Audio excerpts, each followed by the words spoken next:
Thank you for joining us on KARE 11 News Now. I'm Rena Sargentopoulos. Parts of the metro cleaning up today after nasty weather ripped through, bringing down trees, tearing apart roofs, and knocking out power to thousands of people. According to the XL outage map, there are still several thousand people without power right now. XL says they are working in the hardest hit areas, affecting the most people first.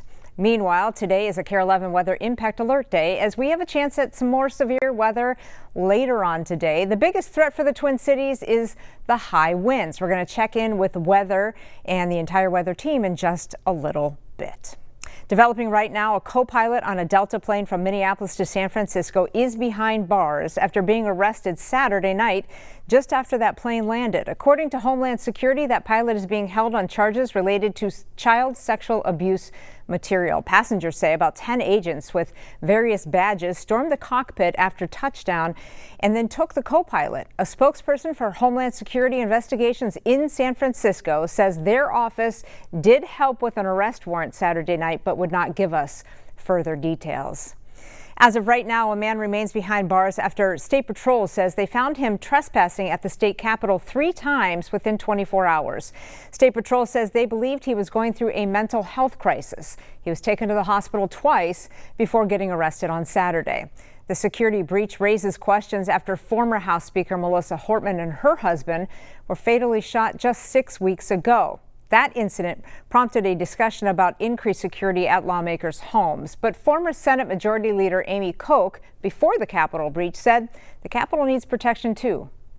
This is the people's house. They should be able to have access. But given this incident, it's just you have to kind of rethink the dangers that are out there. There are some big changes happening this summer at the Rondo Public Library. From now until Labor Day, the space is closing earlier on Saturdays and shutting down completely on Sundays after several incidents this summer. Danny Spiewak has more on the impact that it is having on the Rondo community. Like many libraries, the Rondo branch in St. Paul serves as a pillar of the community. Yeah, especially living by the library. But Gilly Townsend no longer feels comfortable taking her grandkids there. And that's not fair to the babies. According to St. Paul police data, disorderly conduct calls at the Rondo Library have more than tripled, jumping from 22 during the same time period in 2024 to 90 so far in 2025. Neighbors like Townsend say drug activity is prevalent too. It's not safe. There's no way that these kids can go in here and enjoy their stuff at a library with all the drug traffic. It's just too much. Just too much. In response, the St. Paul Public Library has decided to reduce hours at the Rondo branch on weekends through Labor Day, closing at 2 p.m. on Saturdays and shutting down completely on Sundays. Although the library is doing its best to support vulnerable patrons dealing with addiction or homelessness, a spokesperson said the ongoing challenges and resulting negative behavior in the area make it difficult for SPPL to adequately deliver safe and welcoming services at our Rondo Community Library, particularly on weekends when there are currently reduced staff resources. Well, that's the time that families really need a safe place for their children and themselves to come.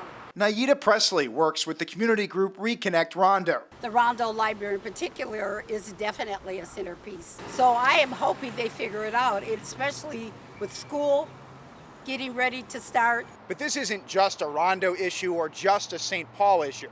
In fact, libraries across the country have been taking on more of a burden in social services since COVID. For example, libraries from Tacoma, Washington to Bangor, Maine have added social workers to staff in recent years. Because it can be very stressful when you're in a service center environment or when you're in an urban environment and you have people with very, very serious challenges. Back in St. Paul, the library system is in the process of hiring 2 safety specialists for the Rondo branch. Keep up the security guard. Gilly Townsend says she supports efforts to tighten security at the Rondo Library. So these babies can enjoy this library. And they should have their rights to be in a library on a Sunday. Danny Spiewak, KARE 11 News. A check of the markets today as President Trump finalizes a new trade deal with the UK and announces another trade deal with the European Union. That deal with the EU setting tariffs at 15%, ending months of uncertainty with one of America's biggest trading partners. Meanwhile, today, U.S. and Chinese trade officials are meeting in Sweden for another round of talks there. Right now, there's an August 12th deadline for steep tariffs on both U.S. and Chinese goods to go into effect. Some new video today showing planes airdropping aid into the Gaza Strip and Palestinian people scrambling to get it after it lands. The help is trickling into the area after Israel allows more aid in. But critics say it is not nearly enough to feed the hungry. NBC's Matt Bradley has more now from Tel Aviv. Well, under overwhelming international pressure, the Israeli government over the past weekend has decided to allow more food aid into the Gaza Strip. They said they're pausing fighting for as much as 10 hours a day in various parts of the Strip, which sounds like a rotating plan. They're letting in more aid, more trucks through border crossings. More than 100 have already come in, according to Israeli authorities, and they're allowing countries to airdrop aid. And Jordan and the United Arab Emirates have already done so. And we've been seeing images of Palestinians carrying sacks of flour from aid drop sites and from truck distribution centers.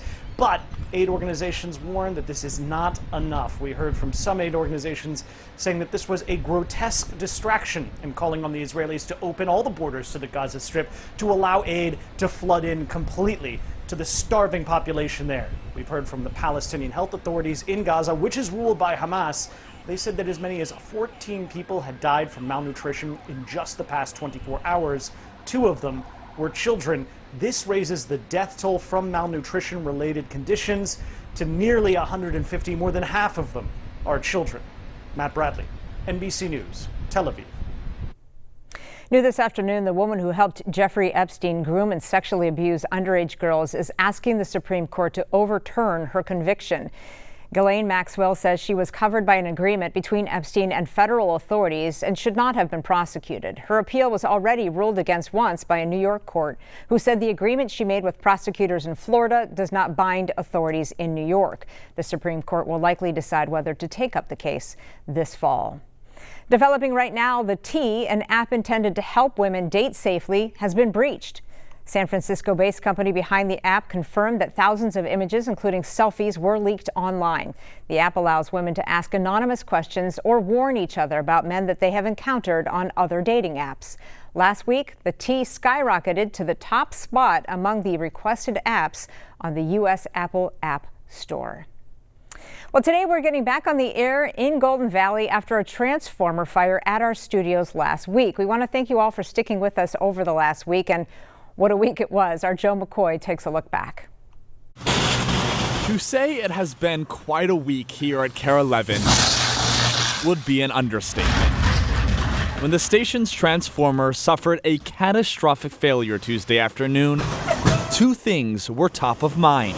1, make sure everyone was okay, and 2, figure out how to continue delivering the news to all of you. This is the first time I've dealt with an event that was so impactful to our operation. Mike Ranweiler is KARE's Supervisor of Technology and Operations and was the man with the plan to send us to our broadcast tower in Shoreview so we could be back on air just 4 hours after the fire. Good evening. Thanks so much for joining us tonight. While I was working on stabilizing the situation here, news and operations people were formulating a plan both locally and at a corporate level to find a place for us to go. That place ended up being our sister station in Atlanta, who graciously welcomed a total of 9 KARE employees this week so we could continue our broadcast from there. It's been fun, but it's been a different kind of workflow and a different kind of busy. That's producer Rachel Childs alongside directors Jamie Rogers and Curtis Kaiser. Seats up, opens in, stand by Morgan on cam 13. The rest of us still in Minnesota worked from home and out of our news cars, while crews cleaned the station from top to bottom and got everything back up and running with the use of a massive generator. As far as we know, everything's working, and we'll be on a plane 11 o'clock your time, noon our time, on our way back. We miss everyone. Hope to see you soon. I love seeing the people behind the scenes that don't normally get on air, and they did such a fabulous job through all of this. Stick with us. More news and weather coming up after the break.